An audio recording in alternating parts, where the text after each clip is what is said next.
Bienvenidos, soy Tino Palomino, esto es Entrevistas con Tino. El día de hoy tenemos la presencia de Víctor Andrés García Belaúnde, político peruano sumamente conocido por todos nosotros. Señores, el día de ayer se llevó a cabo un debate entre 5 candidatos que están peleando el sillón presidencial aquí en nuestro país. La señora Verónica Mendoza, Keiko Fujimori, Daniel Urresti, George Forsyth y Johnny Lescano. ¿Quién organizó el debate? América Televisión y Canal N, que pertenecen al mismo grupo. Todos los candidatos prácticamente dijeron lo que vienen prometiendo en campaña. Como consecuencia de las pullas que se lanzaron, todos los peruanos estamos enterados que estos 5 candidatos tienen su rabo de paja. Unos tienen el rabo más grande, otros más corto, pero todos tienen su rabo de paja. Respecto de la crisis sanitaria y respecto de la crisis económica, todos ofrecieron resolverla. Tal parece que todos tienen la fórmula mágica. Y todos los peruanos quisiéramos que eso se haga realidad. Todos. Porque ¿quién no quisiera ver a un país próspero, un país que nuevamente se generó el empleo, todos tienen su trabajito, todos tienen su sueldo? Todos queremos eso. Señores electores, tengan ustedes la sabiduría de elegir bien al próximo gobernante de nuestro país. Queremos un crecimiento sostenido y perdurable en el tiempo. Queremos un sistema de salud, no como el de ahora, que lo tenemos todo atrofiado y las consecuencias las estamos pagando la mayoría. Queremos tener también un buen sistema educativo, tenemos carreteras, pistas, es decir, infraestructura. Señor García Belaúnde, bienvenido al programa. Bueno, muchas gracias por la invitación. Sí, respecto del debate que se llevó ayer por América Televisión y Canal N, ¿cuál es su opinión? Mire, yo creo que es un debate que más que debate, salvo algunas pullas, ha sido una exposición de propuestas de cada uno de los candidatos, con poco sustento en cuanto a cifras. Claro, yo también quiero conquistar la luna, pero el asunto es cómo lo puedo hacer, ¿no? ¿Con qué dinero lo puedo hacer? Yo creo que ha habido muchas promesas, mucha verborrea, mucha ilusión, mucha fantasía, pero en realidad es un debate entre 5, entre 6 que uno falló, que a mi modo de ver ha mostrado igual a lo que han sido los candidatos. O sea, yo no creo que haya habido sorpresas ayer. Todos han confirmado lo que ya son, lo que aspiran, lo que tienen, sus propias cualidades, su propia formación. Y bueno, y me parece que confirma un poco lo que ya sabemos, pero no ha habido ningún destello, digamos, ninguna intervención extraordinaria que nos pueda pensar que ha aparecido una nueva luz en el firmamento, ¿no? ¿Y quién fue el candidato que falló? Bueno, yo creo que o sea, que no concurrió, a eso más o menos usted se refiere, ¿no? El que no concurrió fue el señor López Aliaga, que creo que ha sido un error no haber ido, porque estuvo en otro canal y tengo entendido que no le fue muy bien en el otro canal. Así que en todo caso me parece que fue un error no asistir. ¿Y por qué cree? ¿Se corrió o era real lo del otro lado? No, yo creo, no, era real, evidentemente. Era real, pues, pero lo podía haber reprogramado, ¿no? Y darle más importancia al debate. Esas cosas no se saben en realidad. Cualquier cosa puede, no sé cuál es el compromiso que él tenía con ese canal, ¿no? Si podía o no postergar una entrevista, ¿no? No sé qué grado de compromiso tenía con ella, pero quizás se pudo postergar, es cierto, pero el asunto es que no quiso hacerlo, prefirió no hacerlo. Yo creo que la ha perdido, El candidato de Acción Popular, Johnny Lescano, ofreció frente a la crisis sanitaria, liberar las patentes para traer las vacunas y que estas se fabriquen acá. ¿Eso es factible, señor García Belaúnde? Mire, yo creo que él tiene una propuesta muy interesante y ha dicho lo mismo que ya ha venido diciendo a días atrás, y me parece que deben ser parte de un planteamiento que él tiene ya muy bien elaborado y que sostiene eso en base a unos a ofrecimientos o indicios o conversaciones o acuerdos con los países que fabrican vacunas y que puede importarlas. Yo no conozco eso. Lo que sí le puedo decir es que en Brasil fabrican estas vacunas. En Brasil... ya, pero lo que él está planteando es liberar las patentes, ¿sabes? Hasta donde yo tengo entendido, por ejemplo, es que la empresa norteamericana Pfizer estaría queriendo fabricar estas vacunas en la India, lo cual no es la propuesta de él, porque la propuesta de él es liberar las patentes para que estos se puedan fabricar en cada país, ¿no? Y lo cual también es un tremendo gasto en infraestructura. Mire, el Perú fabrica vacunas, pero para animales. Yo no conozco, no soy técnico, no conozco qué grado de sofisticación o de tecnología se requiere para fabricar vacunas de otra índole, de otra naturaleza. En Brasil, como le digo, están fabricando vacunas. Los grandes laboratorios del mundo tienen fábricas en Brasil que fabrican vacunas también para el pueblo brasileño, que es muy grande. Yo no sé si eso se puede hacer en el Perú, no tengo ni idea. Es una idea interesante, evidentemente, pero no tengo sustento técnico para poder ni rebatirla ni confirmarla. Y en el supuesto de que estos grandes laboratorios no quisieran liberar las patentes, ¿qué tendríamos que hacer? Mire, lamentablemente tenemos que comprarlas, pero las vacunas no son muy caras y van a bajar de precio después. El problema es que en el caso de las vacunas que hemos comprado chinas, hemos comprado vacunas de muy mala calidad a un gran precio. Eso es lo que todos estamos preocupados. La desidia, la incapacidad del gobierno de comprar las vacunas de menos resultados, de menos performance y pagar no se sabe cuánto. No se sabe cuánto está en este momento. Sí, le preguntaba además, todo eso porque también cuando apareció lo del SIDA, los países pobres pidieron pues que se liberara las patentes. Los laboratorios nunca aceptaron y nunca se hizo. Después de más o menos 10 años recién llegaron pues a los países pobres, obviamente ya más baratas, pero ya había pasado mucho tiempo y el virus también ya se había desparramado, ¿no? Bueno, sí, pues los dueños de la patente es difícil que la suelten porque llegar a patentar una vacuna o una medicina requiere muchos gastos de investigación y mucho tiempo. Y lógicamente una vez que se obtiene el resultado positivo, ellos quieren recuperar su inversión.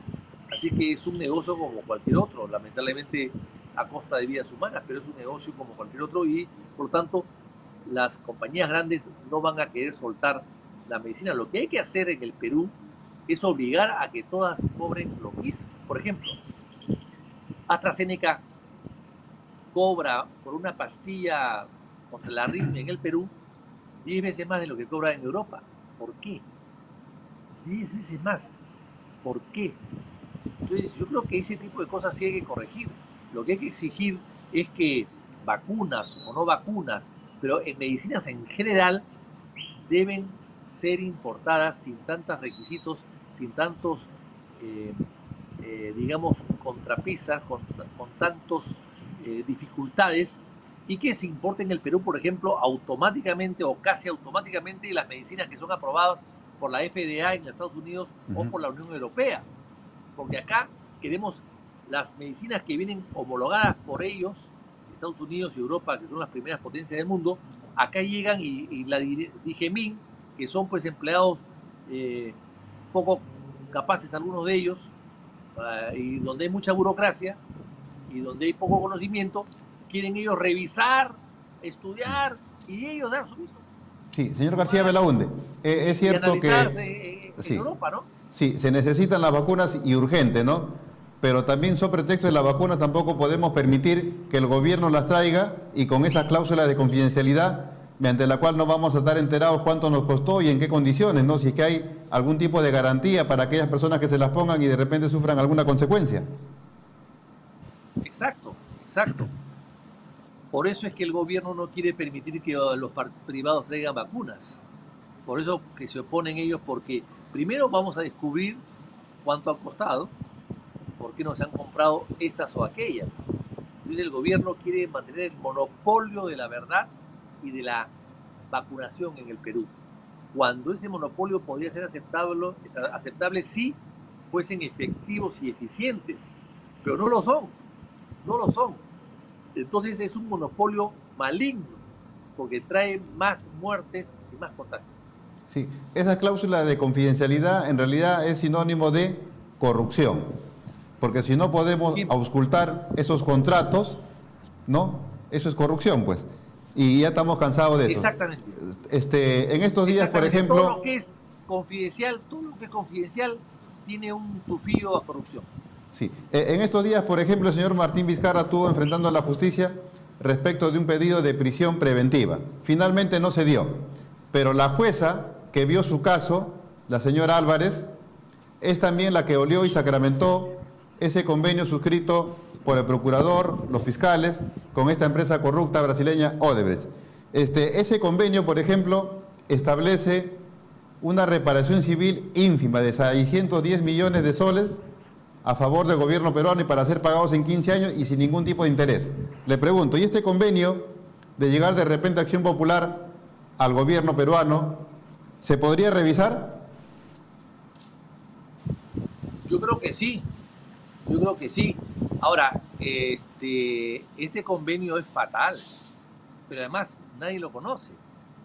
Es tan secreto este convenio de colaboración eficaz como las vacunas importadas por el gobierno. Es decir, la misma técnica morada de ocultar las cosas.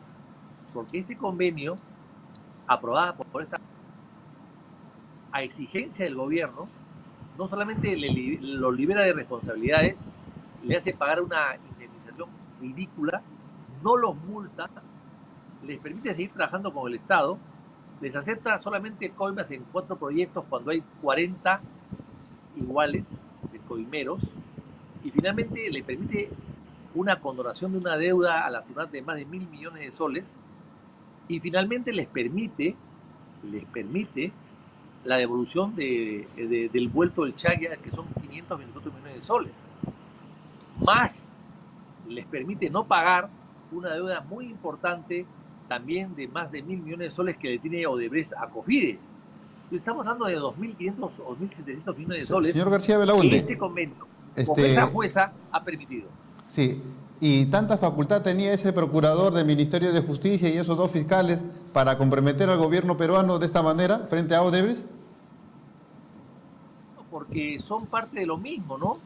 El gobierno de Vizcarra ha asustado, ha apechado, ha incordiado, ha criticado y ha auspiciado a algunos miembros del Ministerio Público y del Poder Judicial. Hay que recordar que él fue el autor de que se vaya Chávarri y entre la señora Zoraida. Entonces, con todos estos antecedentes, ¿quién le podía parar la carrera al señor Vizcarra de autócrata? Pues era muy difícil, ¿no? Ha logrado lo que quería hacer en el Poder Judicial, en el Ministerio Público y por supuesto en la Procuraduría, porque la Procuraduría finalmente nombró a su procurador, el señor Soria. Lo nombró él a dedo. A dedo. Y una jueza... Y es el único procurador que puede iniciar un juicio contra un presidente de la República. Y una jueza tiene tal facultad de poder decir, bueno, tú eres una empresa coimera, has reconocido al menos en 4 proyectos que has coimeado para poder obtener esas concesiones.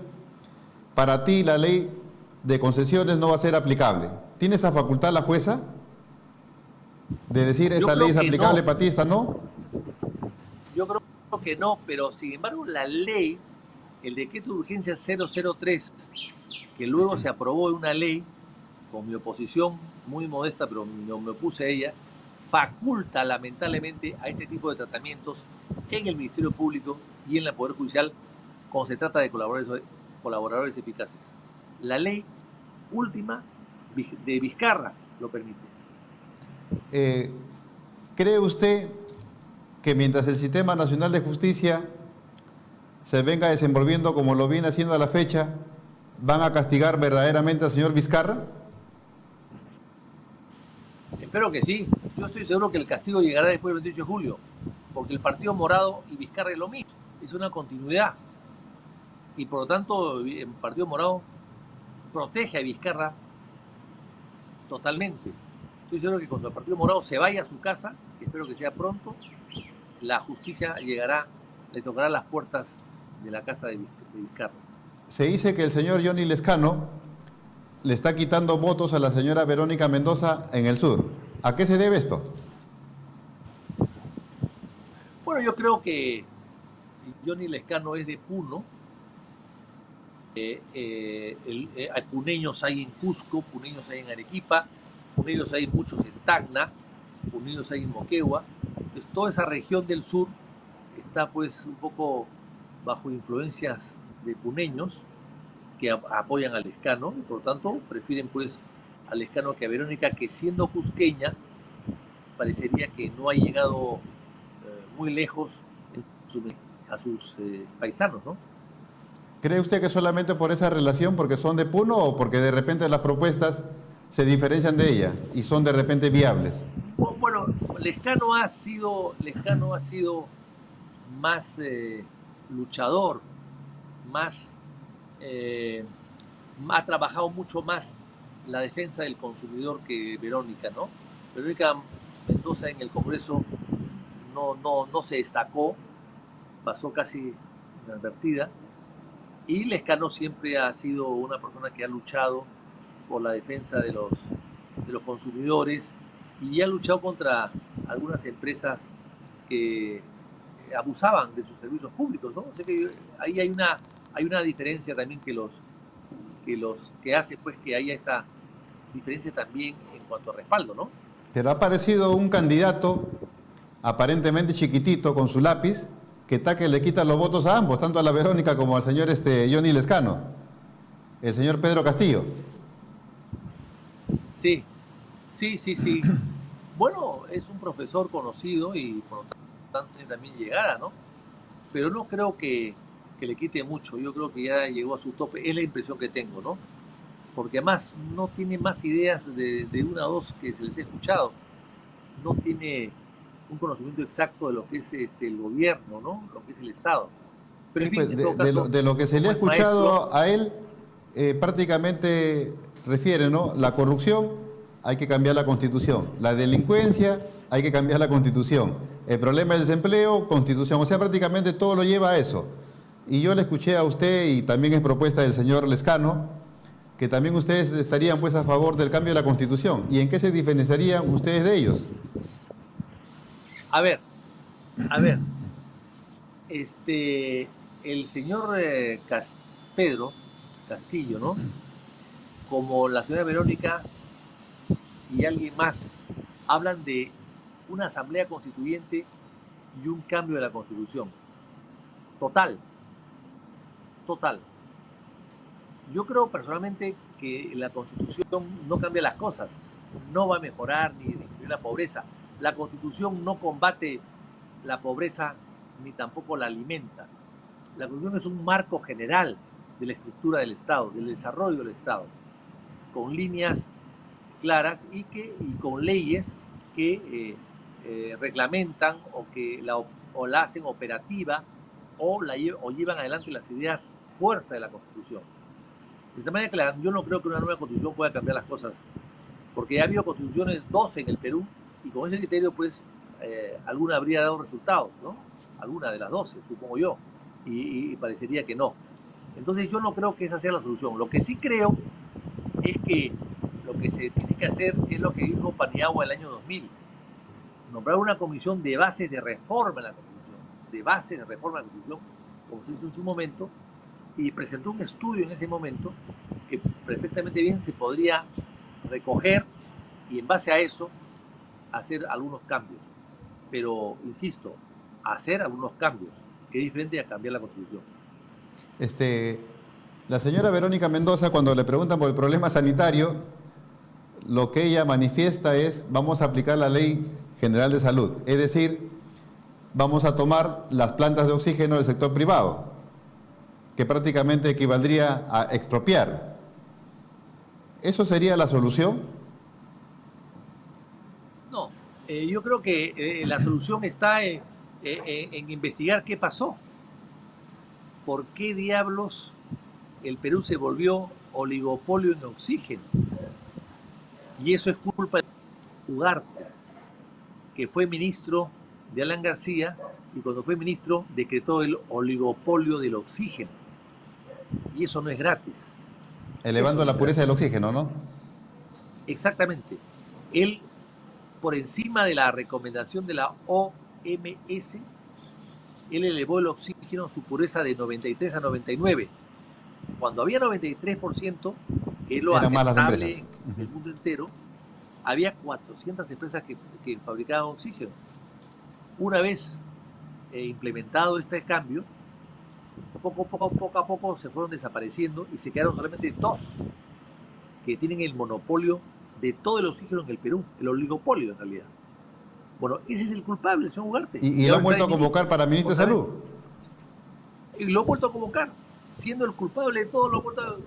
Un hombre que se entregó a las empresas de oxígeno, no se sabe si por amor propio o a su bolsillo. El asunto es que ese señor hoy es el ministro de Salud. Eso es inaceptable. Y ahora bien, la señora Verónica Mendoza también se viene negando en todos los idiomas a que el sector privado importe vacunas, bajo el pretexto de que el sector privado encarece las cosas, van a lucrar, como lo viene haciendo pues con la clínica privada, con los medicamentos y con el oxígeno, ¿no? Bueno, pero la vacuna es como una pastilla. ¿Por qué tiene que ser el Estado el que tenga que repartirla a todo el mundo? ¿Por qué tiene que ser el Estado? Si pueden haber privados que lo puedan hacer.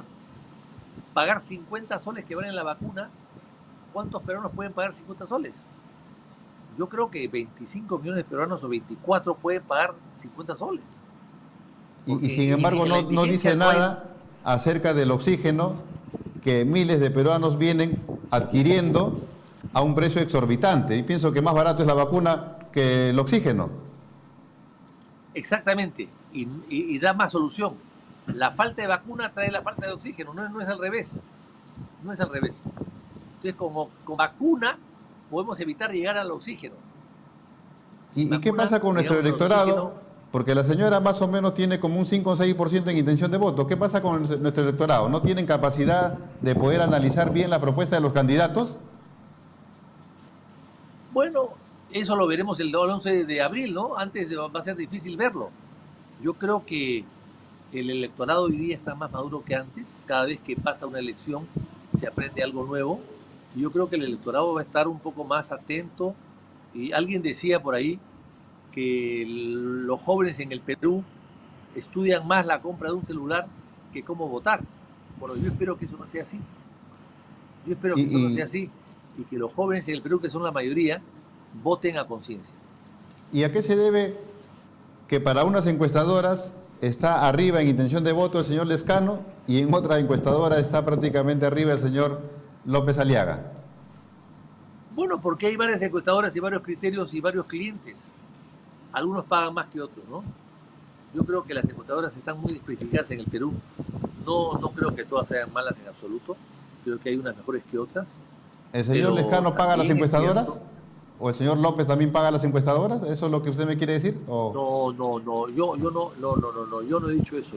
Ya. Lo que yo digo es que las encuestadoras a veces, lamentablemente, están al servicio de intereses. Porque muchas veces los candidatos que han ganado o que han llegado a la segunda vuelta o que han ganado no figuraban como ganadores antes o en la última encuesta, en la encuesta anterior. Y eso se ha dado cuenta. Por ejemplo, Jorge Muñoz, el alcalde de Lima, no figuraba en las encuestas una semana antes y ganó las elecciones. Hay ciertas cosas raras y extrañas que las encuestas... Entonces, esas personas que están detrás de las encuestas y que tienen sus intereses, que estarían ligados de repente un grupo al señor Lezcano y otro grupo al señor López.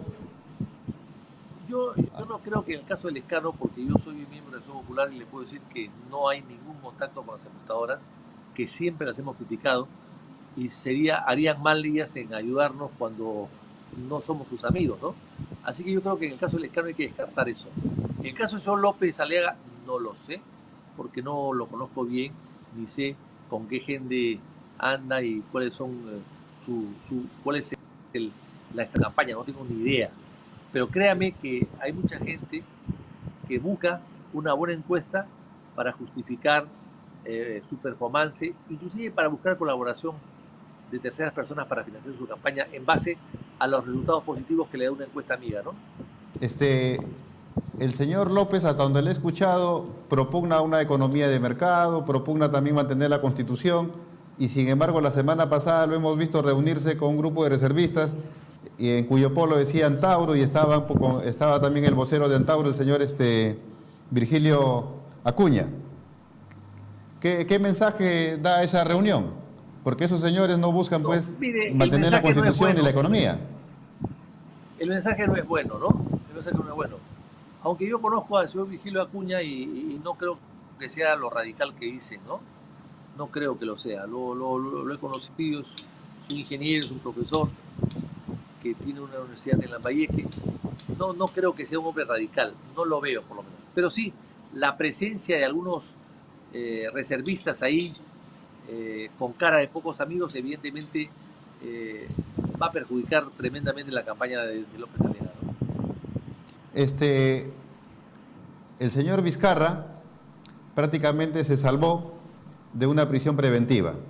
La jueza que vio su caso es la jueza que olió y sacramentó el casito de Odebrecht. ¿Cree usted que el fujimorismo tiene gran responsabilidad en que Vizcarra asumiera en su momento la presidencia de nuestro país? Sí, claro que sí. Yo creo que tiene responsablemente que Vizcarra asuma la presidencia, sino antes y después, porque eran mayoría en el Congreso, siempre lo han sido. No dejaron de ser nunca mayoría hasta el final, ¿no? Y lógicamente ellos tienen la responsabilidad de haber sido tan intransigentes, y Vizcarra también la responsabilidad de no haber sabido conectarse, conversar, llegar a acuerdos con una mayoría y con un Congreso que muchos queríamos una estabilidad en el país. Nos llamaba la atención su enfrentamiento absurdo al Congreso. Yo se lo dije en 2 o 3 oportunidades. Le dije, oiga, cuando al presidente Belaúnde lo atacaban en el Congreso, él decía, a mayor ataque, mayor obra. Más me atacas, más obra hago. Y se dedicaba a hacer obras. Y el gobierno de Belaúnde fue el primero, y el segundo fue el primero, que hizo las grandes obras que el Perú requería en ese momento con toda la oposición del mundo. Entonces, hay manera de sortear la oposición. Hay manera de hacerlo. O conversas, o pactas, o llegas a acuerdos, o te allanas, o te impones a través de otra metodología. Por ejemplo, no escuchándolos y dedicándose a hacer obra pública, que es lo que el Perú necesita y requiere y aplaude. Esa crisis terrible que hemos vivido en el primer gobierno aprista, con hiperinflación, con recesión, éramos unos parias para el sistema financiero internacional, le daban duro a la maquinita y encima con el problema del terrorismo, ¿no? ¿Se podría equiparar a la crisis económica que tenemos ahora? ¿Son iguales?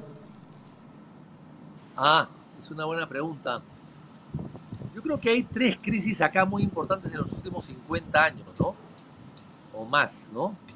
Que son la crisis de la corriente del Niño, el fenómeno del Niño el año 82, que fue el Perú decreció 13%. Decreció 13%. Luego la crisis del APRA, con su hiperinflación al 7.200%, que fue espantosamente mala también para el Perú. Se licuó la moneda. Hay que recordar que la moneda era el Inca, ¿no? O el INTI, ¿no? El INTI. Eso desapareció. El INTI, eso desapareció. Y finalmente la otra gran crisis ha sido la pandemia, ¿no? Las otras han sido crisis menores, la pandemia.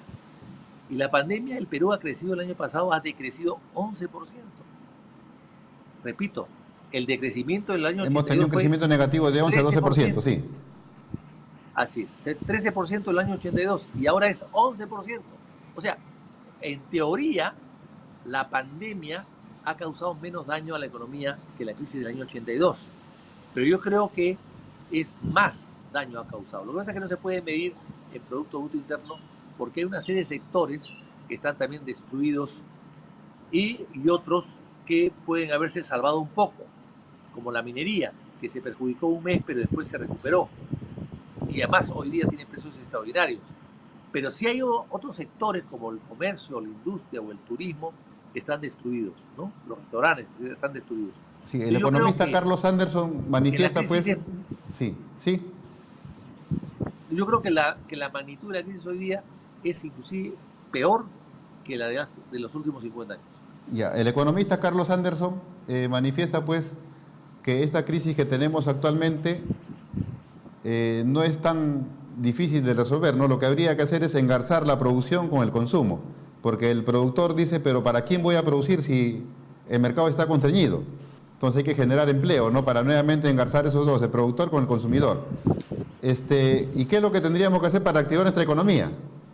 ¿Cómo movemos el mercado interno? Bueno, que lo diga él, que es economista. Si él ha hecho este análisis, que diga cómo va a sacar el país adelante. O sea, es muy gracioso, los economistas hacen diagnósticos, pero no dan resultados. Los economistas deberían plantear resultados, plantear no solamente el problema, el diagnóstico, sino la solución. Pero un economista que no plantea la solución, entonces, ¿cuál es la diferencia con alguien que no es economista? Yo lo que le podría decir, sin ser economista, es que el Perú necesita un empuje total a las empresas, como por ejemplo, eliminando el impuesto a la renta de los 2 primeros años o 3 primeros años que se instale. Elimine el impuesto a la renta o bajarlo. O sea, tiene que haber algún tipo de incentivo del Estado y eso nadie lo ha dicho. Señores, el país está parada. Se ha hecho un préstamo, pero sí, pues, pero ¿cómo pago el préstamo si la industria sigue parada? ¿Cómo pago reactiva para la industria? Entonces, yo creo que hay que hacer un esfuerzo en reestructurar todo el país. Por ejemplo, en el Perú hay 356 exenciones tributarias. ¿Son necesarias tantas? Bueno, hay que revisarlas una por una. Una por una. Por ejemplo, la minería. La minería paga igual impuestos que fabricar una camisa. Esta camisa vale lo mismo. ¿Por qué va a pagar lo mismo la minería que fabricar una camisa? Si extraen minerales que son del Perú, de la riqueza del Perú. Tiene que haber una diferencia. Tiene que haber una diferencia. O sea, hay que poner un puesto especial a la minería porque son recursos naturales que se agotan. Entonces, debe tener un tratamiento tributario diferente. Inclusive, a veces es diferente a favor de ellos. Porque hay empresas mineras que no pagan impuestos hasta que empiezan a producir y eso no sucede ni siquiera en la industria normal del Perú. O sea, lo que tú le das a la minería, que deje de pagar impuestos mientras produzca, no se lo vas a una industria que recién empieza, lo cual es injusto. Sí, el día de ayer en el debate casi todos coincidieron en que el Estado tiene que invertir para generar empleo. Pero había un gran problema cuando les preguntaron acerca de la recaudación tributaria. Como usted manifestó, el año pasado la economía cayó. La recaudación tributaria, lo mismo. Entonces la pregunta era, ¿no? ¿Cómo incrementamos la recaudación tributaria? ¿Más impuestos o la ampliación de la base tributaria? Casi todos también coincidieron en que no se podía hacer eso. Entonces, ¿cómo el Estado va a incrementar el gasto público en infraestructura si la recaudación tributaria ha caído? Bueno, mire, ha caído. Primero hay que cobrar bien, hay que cobrar más, es decir, recaudar más. Hay que revisar las exenciones tributarias, que son 356, como ya le dije. Hay que ver si los impuestos se pueden bajar en algunos sectores. Hay que hacer un IGB diferenciado. No es posible que todo el mundo pague 18% de IGB. Tú pagas 18% de IGB por comprarte un auto de lujo y pagas 18% por IGB para ir a un restaurante a comer un plato de ceviche. No hay pues proporción. No hay proporción. Tú pagas IGB por 18% para comprar una Coca-Cola igual que el IGB que pagas para comprar un Mercedes-Benz. O sea, no hay proporción. Hay que establecer un IGB escalonado, como hay en Europa. O sea, no estamos hablando de nada nuevo. O sea, todo lo que es impuestos es algo muy conocido en el mundo entero, porque hay varios sistemas para imponer tasas e impuestos o tributos. De tal manera que no estamos hablando de nada nuevo. Es cuestión de adaptarlo y que la SUNAT se adapte, porque la SUNAT, como son flojos y perezosos, solamente quieren cobrar lo facilito, lo que está a la vuelta de la esquina, el 18% para todos es flat, es más fácil cobrarlo. El 30% para todos, la impuesta de renta es flat, es más fácil cobrarlo. O sea, para darle facilidad a la SUNAT, estamos creando tasas absurdas en ciertos productos. ¿Por qué no pagan para terminar impuestos a las exportaciones de los minerales? Señor García Belaúnde, ya para ir terminando, el Congreso actual ha aprobado a nivel de Economía y a nivel de la Comisión de Trabajo para que se pueda retirar 4 UITs de las AFP, lo que equivaldría más o menos a 17.600 soles. Actualmente, como consecuencia de que la gente ha retirado sus fondos de la AFP, son más o menos como 2 millones que se han quedado con sus cuentas en cero. Con esta nueva medida, esos 2 millones se va a incrementar más o menos a 4 millones. ¿Es esto la solución?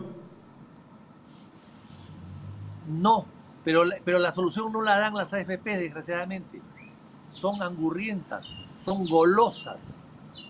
Es decir, usted sabe que si usted se jubila a los 65, 70 años, recibe una pensión miserable, que equivale al 20 o 30% como máximo de sus últimos sueldos, cuando se ofreció originalmente que podían cobrar hasta el 80%, lo cual es una falsedad. Y después, para que le den su dinero, usted tiene que vivir hasta los 110 años. Lo cual es imposible. Si vive antes, es imposible. Si vive antes, el dinero que usted no cobró, se quedan ellos con ese dinero. O lo reparten a sus mujeres, pero depende de usted es soltero, o a sus hijos mayores de 18 años, menores de 18 años ya no lo tiene, etc. Al final se quedan con este fondo que se vuelve solidario. Esas trampas han hecho que la gente odie las AFP. Sí, pero definitivamente el sistema de pensiones va a tener que ser, el sistema de pensiones va a tener que ser reformado, eso necesariamente. Totalmente reformado. Pero ahora la gran pregunta es, ¿y esos 4 millones que prácticamente van a ver en cero sus fondos, quién se va a hacer cargo de ellos? Bueno, pues ellos tendrán que pensar perfectamente bien que tienen que ahorrar desde ahora, ¿no? Si a mí me dan a escoger hace 20 años o 30, ¿qué prefieres? ¿Ahorrar tú o que te ahorre la AFP a cuenta tuya? Yo prefiero ahorrar yo y me compro pues una casita, un departamentito, en fin, me compro lo que sea. Hay gente, o sea, ¿por qué no se aprueba una ley que diga, señores, tú tienes AFP si no tienes nada en qué caerte muerto? Pero los que tienen ya propiedades, los que tienen ya una renta vitalicia, los que tienen, en fin, algún negocio, pues ellos pueden exonerarse de una AFP. ¿Por qué no dicen eso? No, pues, es que las AFP están hechas para ganar ellos. Les importa un pepino la jubilación de los peruanos. Es la excusa de un hombre jubilado para que ellos se enriquezcan. Eso lo dijo hace 1 año, 2 años, la ministra de Trabajo de Chile, Saldívar, creo que se apellidaba, que después de 30 años confesó, finalmente, que las AFP eran un sistema financiero, no previsional. Financiero, no previsional. Ese modelo lo copiamos de Chile. ¿Quién lo trajo al Perú? Y lo copiamos peor, mal, inclusive peor que Chile, muy mal. ¿Y Chile de dónde lo copió? Lo copió, lo interpretó en base a fondos de jubilación de los Estados Unidos, que es voluntario. O sea, si la AFP es voluntario, la cosa cambia. Usted sabe, una pregunta, ¿usted sabe cuánto le cuesta a usted de comisión cada 100 soles que ahorra? Si es obligatorio, usted va a pagar 30%, ¿ya? De cada 100 soles, 30 soles van de comisiones y de seguro a las AFPs. Pero, si usted es voluntario, le cobran 1%, 2%. ¿Por qué la diferencia? Porque es obligatorio, pues. Esa es la diferencia. Y eso no se puede aceptar. Señor García Belaúnde, Le agradecemos su participación en el programa. Hasta una próxima. Que tenga usted un buen día.